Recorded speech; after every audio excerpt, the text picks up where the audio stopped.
All right, basketball is still kicking butt. There's no doubt about it, but football recruiting always takes top billing. You are Locked On Bama, your daily podcast on the Alabama Crimson Tide. Part of the Locked On Podcast Network, your team every day.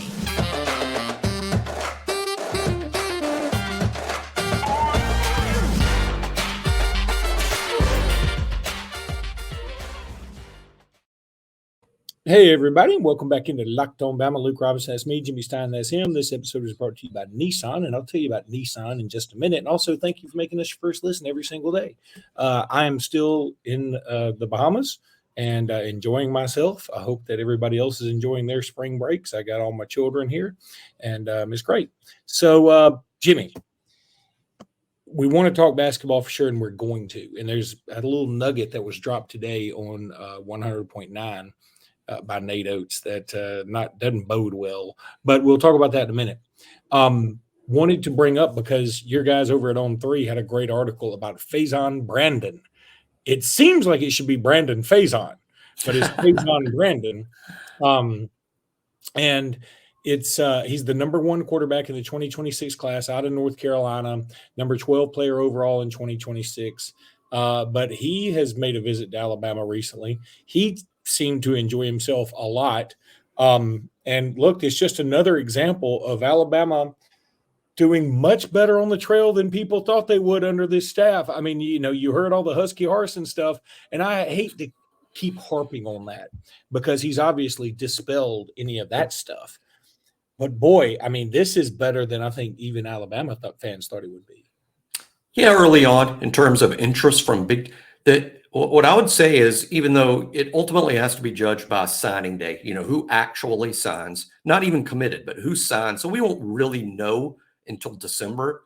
But I would tell anybody that in terms of interest in Alabama from elite prospects, nothing's really changed much. I mean, they're interested in us and we're interested in them hasn't really changed much from Saban to DeBoer.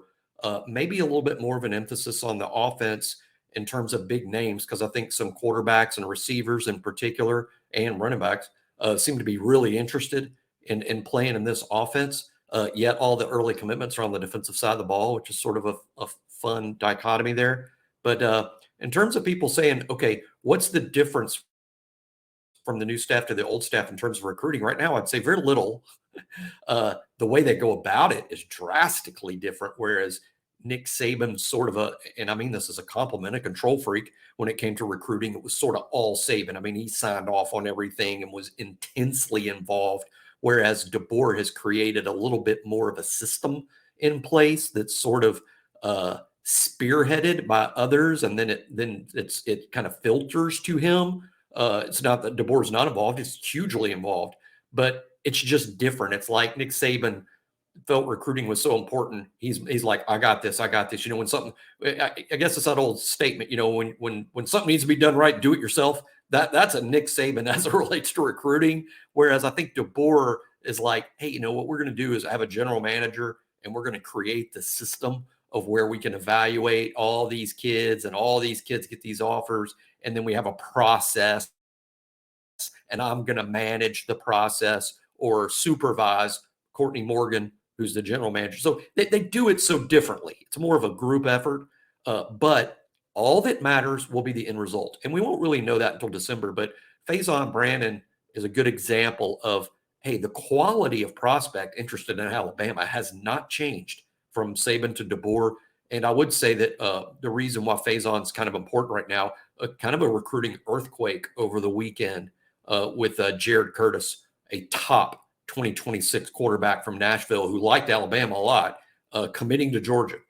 That, I think, affects Juju Lewis, and I think it affects Faison too, because, Jared Curtis was so good. Where he goes is like a domino. It's going to affect other programs once his choice is made. And as of right now, it's Georgia. Obviously, a lot can change, in a year and a half or 2 years. But it probably helps Alabama with those other two guys, even though Jared Curtis was somebody that Alabama was recruiting very hard, of course. Yeah, Speaking of people committing and decommitting from Georgia, Justice Terry decommitted from Georgia, committed to USC. I'm going to go on record right now, Jimmy, 100% say Justice Terry does not end up at USC. I don't know where he ends up. I just don't think he ends up at USC. I also love the fact that Justice Terry spells his name Justus, just like Trustus Jones from CB4. If you can't trust me, you can't trust us. People who have always seen CB4 know what I'm talking about. That is one of the most underrated movies of all time. Charlie Murphy deserved an Oscar. I don't care what anybody says. Okay, so Jimmy, another person that we want to talk about for a second, and this is more of we just want to remind folks. We're not even trying to drop a nugget here, but folks out there need to be aware. Nahem Alford is committed to Ohio State, but that ain't a done deal, right? No, all commitments are just commitments, right? But I think Nahem Alford being an in-state Birmingham guy, playing at Parker, who has a lot of kids interested in Alabama. I mean, Beeman signed in the last class. Alabama's recruiting the other corner. I think we can expect that Alford, who's already made trips to Tuscaloosa post his commitment to Ohio State, there's probably more trips because it's his buddies, it's his pals that are being recruited by Alabama, and they're already here. I just think that he's a good example of it's too early to make chisel it in stone assumptions about what's going to happen in recruiting this year. And just because you might be saying to yourself, Alford committed to Ohio State, he's not coming here. That's not the way Alabama looks at it. Alabama's going to keep recruiting that kid. And let's just see what happens, before signing day gets here. We'll just see.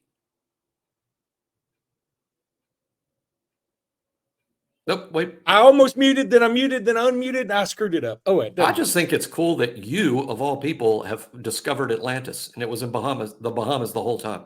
You know what? Here's what happened. I saw a dude who looked like Aquaman. I got behind him. He took me right there. Sure. Yes. I mean, I'm surprised you could see around Jason Momoa.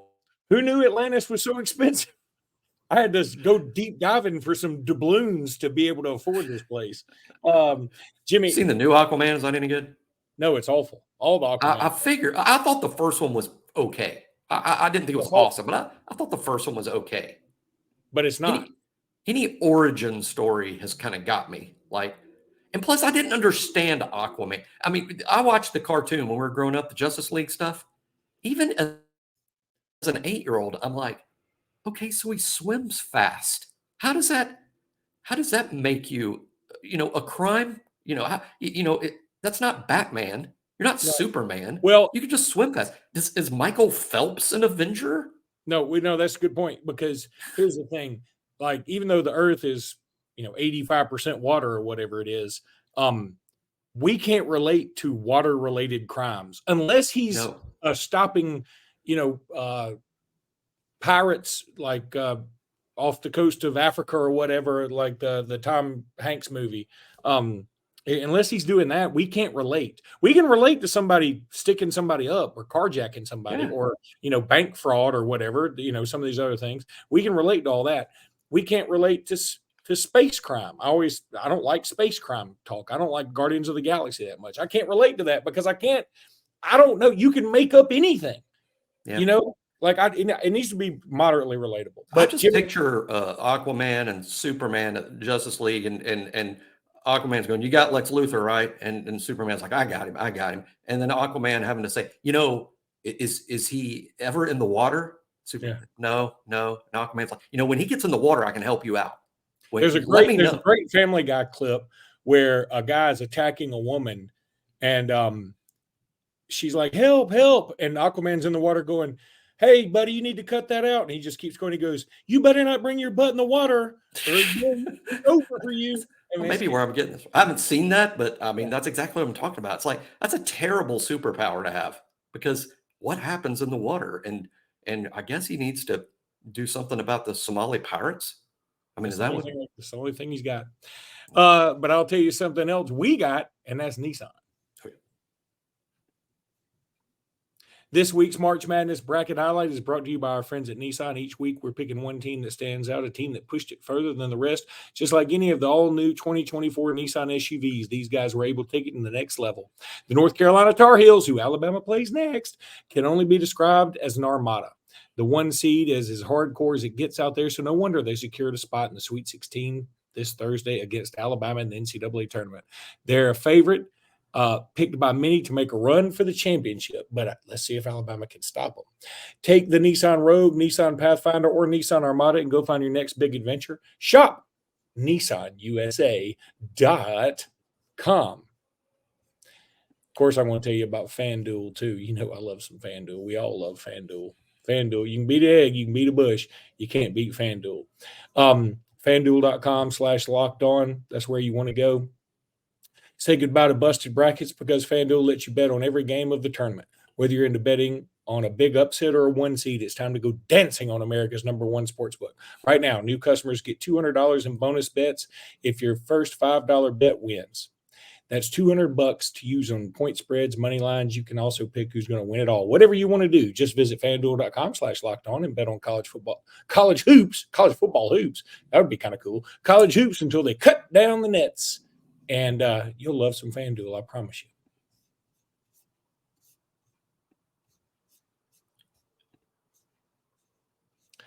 So, Jimmy, we got a scrimmage coming up Thursday. Yes.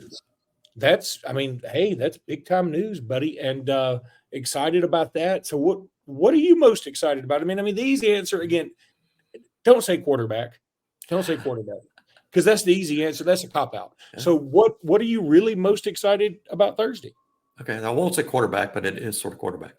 I would say, well, I think the comfort level that Milroe has in the new offense is a huge, not question, but like that's a thing that everyone should be interested in. But in terms of what could happen in the scrimmage, I guess to some extent, position battles aren't going to be won in the spring. That's one thing the position battles, you can position yourself like Parker Brailsford and James Brockermeyer, for instance, at center. But like if position battles were won in the spring, then fall camp wouldn't matter. What if you were clearly the best player in the spring, but then you show up in the fall and the other guys worked his butt off and now the other guy's better? Are they going to say, I'm sorry. The lesser player won this spot back in March? No. So the position battles aren't settled. So really, it's the competition making everyone better is what should be the focus. And there is competition. I love what's happening at DB. And someone asked me on the BOL board this morning, and I came up with this answer. Someone said, Jimmy, do you think what's happened this spring means that it's less likely that Alabama's going to sign a cornerback out of the portal? I thought it was a great question because before the spring started, I thought that cornerback and offensive tackle would be the top priorities in the portal. They've already got Caden Proctor out of the portal, or believe so. That looks like that's going to happen at tackle. So now at corner, I answered it this way, Luke. And we'll see what you think. I said that before the spring, I thought getting a corner out of the portal was a certainty. Now I consider it more of a probability. My answer's gone from certainly to probably. I doubt that the freshmen have convinced them, hey, you don't need a veteran experience starting cornerback. I got this. I doubt it. So my answer is still probably. But my answer is no longer certainly because Zabian Brown, Zay Mincy, and even Jalen Mbakwe have impressed the coaches, all of them at corner. Even Jalil Hurley. So I've gone from certainly to probably in terms of signing a corner out of the portal this spring. Yeah, I'm with you on all of that. Boy, I'll tell you what I'm really most excited about, and I think some people are going to back me up, even though it's really kind of silly to look forward to this. I'm most looking forward to Justice Haynes.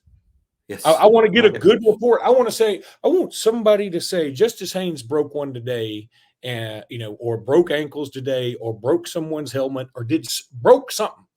But that's not on him. That's what I want.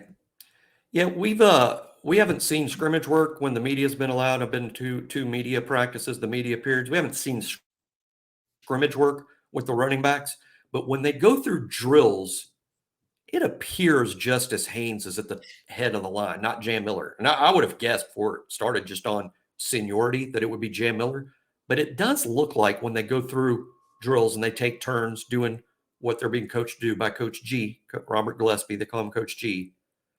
Justice goes first, and then Jam, then Richard Young, then Daniel Hill, and then the couple of walk-ons they have out there. And, but what's so funny? I love Daniel Hill, by the way. I've heard Daniel Hill's name a lot. Yeah, I think Daniel Hill's impressing, at least to an extent. He's certainly impressing just standing there, because when you just look at the back standing, I mean, he just towers. He's much bigger. No, not that big, but he's so much bigger than Justice and Jam and Richard Young, who are all similarly sized. Not much of a difference between Justice, Jam, and Richard Young. I mean, in terms of how they all appear physically, they're thick kids, are strong, they're well built, but they're like probably not 5'10". If so, it would be a stretch to say they're 5'10 and a half. Daniel Hill looks like a defensive end, standing there.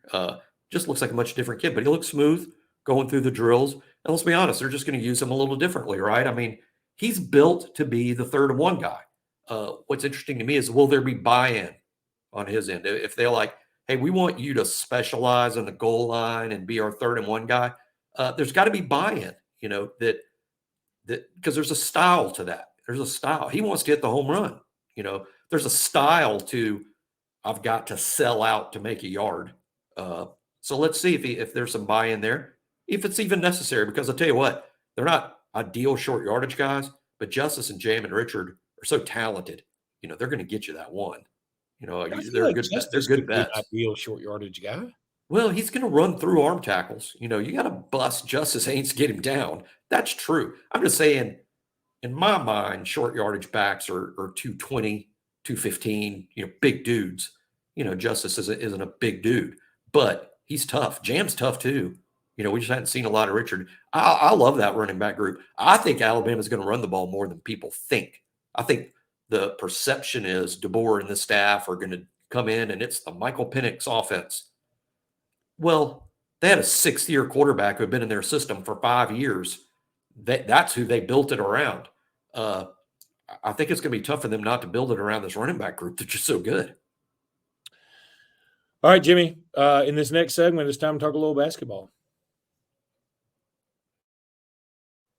But, of course, right now, I want to tell you about LinkedIn Jobs. When you're hiring for your small business, you want to find quality candidates and professionals that are right for the role. That's why you have to check out LinkedIn Jobs. LinkedIn Jobs has tools to help you find the right professionals for your team faster and for free. LinkedIn isn't just another job board. LinkedIn has a vast network of more than 1 billion professionals, which makes it the best place to hire. It gives you access to professionals you can't find anywhere else. LinkedIn does all that while making the process easy and intuitive. And hiring is easy when you have that many quality candidates, of course. LinkedIn knows that small businesses are wearing so many hats, they might not have time or resources to hire. So look, go post your job for free at linkedin.com/lockedoncollege. That's linkedin.com/lockedoncollege. Post your job for free. Terms and conditions, yeah, they're going to apply. Okay, so basketball-wise, we got to get into that. Look, I'm anxious for Thursday for 2 reasons now. We got a scrimmage and we got a huge basketball game. Here's my problem. Also, Major League Baseball opening day. Can you believe that? Give 2 rips less about that. I'm cramming it all in. Okay. Now, so we got Bama playing North Carolina. Oddly, the ESPN winner predictor machine, whatever that is, has Alabama at like a 52% chance to win and North Carolina a 3.5-point favorite. I'm going to tell you right now, I like North Carolina to win that game and cover the spread. That's me right now, Monday afternoon. Thursday morning, I'm going to say Bama by 50. So I know the way I'm going to do this. But we did just find out through Nate Oates on 100.9 out of Tuscaloosa that Latrell Wrightsell he's probably going to be a game time decision. The other day, it was said he will be there. Now it's more of a let's just wait and see. That's scary to me. It is because look, they're the only way. The only way you're beating Carolina is all hands on deck, right? I mean that's the only way. I mean, you've got to have your 5 best players out there to have a chance. So I will be even more. I'm with you on picking the winner. I mean, today, as we sit here right now, I think North Carolina. Alabama hasn't shown to me this year by doing it that they can beat a team as good as North Carolina in this setting. But I think this is interesting. You pointed out the BPI thing or whatever ESPN does about their predictor saying Alabama's got a better than 50% chance to win this game. What I found interesting is Ken Pom, who's done a remarkable job of their analytics. I think 13 of their top 14 or 14 of their top 15 in terms of who they say are the best teams are still playing. That's a remarkable hit rate. The only one that's not is Auburn. Yeah. Okay. Good. Yeah. Exactly. Isn't that fun or funny that only Auburn? But here's why I'm bringing it up. I'm bringing it up because it's one more funny shot at Auburn. But the real reason I'm bringing it up is they have North Carolina at 9 and not in the top 4. The other 3 number 1 seeds are 1, 2, and 3. Basically, what Ken Pom's numbers are suggesting is that North Carolina is the overrated number 1 seed. And I find that really interesting because Ken Pom's proven so accurate on other things. Now, in all fairness, they got Alabama down there at number 14. They're not ahead of North Carolina. But I think if Carolina's number 9 and Alabama's number 14, it's not a crazy stretch to say that Alabama could get this done. They clearly have to play well. And, my buddy Tim Watt said this morning, it's so true. He's like, what the worst and out, what we're going to hear this week from a lot of people is, boy, for Alabama to win this game, they have to shoot well. It's like, when is that not true of any basketball game played? You could say that of a 4th grade girls team. Well, they're going to win. They need to make a few baskets. I mean, they have to shoot well. I would suggest to the Arizona Clemson winner probably has to shoot well to win that game. I mean, so yes, Alabama has to shoot well, but it's not some special elixir for this game. To me, the interesting thing is going to be pace of play. Will Carolina say, hey, these guys think they can run the floor and look like the Globetrotters? Watch us. We will outrun them. I hope so. I mean, I think it's Alabama's best path. I think if Carolina goes, you know what? I think the best way to beat them is to ugly it up a little bit, play a lot of half court, slow the game down, get the game in the 60s, make it all about the fact they can't guard, Bacon underneath the basket. I worry about that. If they run up and down the floor with us, it's going to be highly entertaining, and Alabama would have a puncher's chance there. Yeah, and we keep saying a puncher's chance. Again, the spread says it's going to be close. The ESPN recruiting playoff predictor double header, whatever it is, machine says Alabama's going to win. But I'm with you. I can't get over this Armando Bacon thing. That's what I can't get. And he's a bad matchup for us, but he's a bad matchup for everybody. You have a dragon in your room. Did you hear that? No, that's a really loud car. These kids that go to school at Alabama, some of them have loud vehicles for no real reason. That when they're old like us, they'll look back on it and go, why did I think that was a cool thing? When I was 19, that my car could be heard in Northport when I started it up in Tuscaloosa. Boy, rights will not being available for this is really going to hurt if that's the case. Hopefully he can play. And again, just shout out to Mo Diabate, Mo D, Cool Mo D. I'm still just flabbergasted how well he played the other night. And we're going to need all while fasting. No food, no water. God, if I had known that not eating made you a Viking, I would have stopped that a long time ago. I don't think I could though. I love eating right. I'm thinking about eating right now. But Jimmy, I'm thinking about it. Thanks. All right, that's going to do it for today's podcast. We'll be back tomorrow at some point with more. Until then, roll tide, everybody. Roll tide.